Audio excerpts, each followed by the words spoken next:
یہ ایک دم آسان انداز میں نے سمجھایا ہے کہ کن کو زکوٰۃ نہیں دے سکتے۔ سادات کرام کے علاوہ رشتہ داروں میں آپ کی جو ماں ہے ان سے اوپر جتنے ہیں، ان کی ماں، ان کے باپ، اس سے اوپر جتنے ہیں ان کو زکوٰۃ نہیں دے سکتے۔ آپ کے والد، ان کے ماں باپ، ان سے اوپر جتنے ان کو زکوٰۃ نہیں دے سکتے۔ انسان اپنی بیٹی اور اس سے نیچے اس کی جو اولاد ہے ان کو نہیں دے سکتا۔ اپنا بیٹا اس سے نیچے جو ان کی اولاد ہے ان کو نہیں دے سکتے۔ باقی چچا کو دے سکتے ہیں، ماموں کو دے سکتے ہیں، خالہ کو، خالو کو، پھوپھا کو، پھوپھی کو، بھائی اپنی بہن کو، بہن اپنے بھائی کو بالکل زکوٰۃ دے سکتے ہیں، بلکہ انہی کو پہلے دینا چاہیے اگر یہ ضرورت مند ہیں۔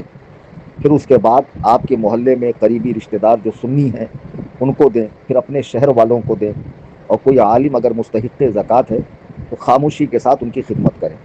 اور زکوٰۃ دیتے وقت زکوٰۃ بولنا ضروری نہیں ہے کہ یہ زکوٰۃ کا مال ہے۔ بعض لوگ بڑے غیرت مند قسم کے ہوتے ہیں، ضرورت مند تو ہوتے ہیں بیچارے، بڑی ضرورت ہوتی ہے ان کو، لیکن کسی کے سامنے سوال نہیں کرتے، تو انہیں پبلکلی زکوٰۃ دے کے لو بھائی زکوٰۃ کا مال ہے۔ اصل میں کیا ہے، زکوٰۃ لینے میں کوئی برائی نہیں ہے۔ زکوٰۃ مال کا بے شک میل ہے، لیکن وہ اس کا جس نے نکالا، جو لے رہا اس کے لیے تو وہ پاک و صاف ہے، وہ تو بالکل استعمال کر سکتا ہے اپنی مرضی سے جہاں چاہے لگائے، وہ لینے کے بعد چاہے پھر مسجد میں لگائے، مدرسے میں لگائے، قبرستان میں لگائے، اپنی ضرورت پوری کرے، بالکل جائز ہے۔ تو یہ بات یاد رکھیں کہ زکوٰۃ دیتے وقت یہ کہنا ضروری نہیں ہے کہ زکوٰۃ ہے، آپ یوں بھی کہہ سکتے ہیں آپ کی نیت زکوٰۃ کی ہو کہ بھئی یہ عید کے لیے لے لو، میری طرف سے رکھ لو، بچوں کو کپڑے بنا لو، اپنی ضرورت پوری کر لو، ایسے کہہ کر آپ دے دیں۔ زکوٰۃ کا مال ڈائریکٹ مسجد یا مدرسے میں استعمال نہیں ہوتا ہے۔ جو مدرسے والے آ کر زکوٰۃ لیتے ہیں، یہ لوگ جا کر ہیلہ شرعی کرتے ہیں، یعنی کسی غریب کو دیتے ہیں، وہ مالک بن گیا، تملیک فقیر پائی گئی، فقیر کو مالک بنانا، زکوٰۃ کی شرط پوری ہو گئی۔